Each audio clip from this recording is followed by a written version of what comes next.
अस्सलाम वालेकुम नाजरीन, क्रिकेट की ताज़ा तरीन अपडेट हासिल करने के लिए मेरे चैनल को सब्सक्राइब कर लें। पीसीबी ने बांग्लादेश टेस्ट सीरीज से कबल नई सिलेक्शन कमेटी की तस्दीक कर दी। यह फैसला वहाब रियाज और अब्दुल रज़ाक को कमेटी से निकालने के बाद किया गया। पाकिस्तान क्रिकेट बोर्ड पीसीबी ने जुमा को बांग्लादेश के खिलाफ अगस्त के आखिर में शुरू होने वाली 2 मैचों की टेस्ट सीरीज से कबल नई सिलेक्शन कमेटी की तश्कील की तस्दीक कर दी। नई सिलेक्शन कमेटी की तश्कील का फैसला पीसीबी की जानिब से साबिक फास्ट बॉलर वहाब रियाज और ऑलराउंडर अब्दुल रज़ाक को हटाने के फैसले के बाद किया गया, क्योंकि कौमी क्रिकेट रेगुलेटरी बॉडी ने दोनों अरकान पर एतमाद खो दिया था।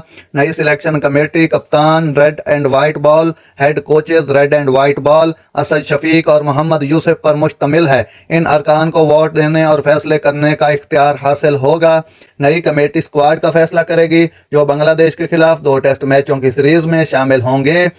वर्ल्ड कप 2024 मुहिम के T20 में पाकिस्तान की मायूस कुन परफॉर्मेंस के बाद वहाब और रज़ाक को सिलेक्शन कमेटी से हटा दिया गया।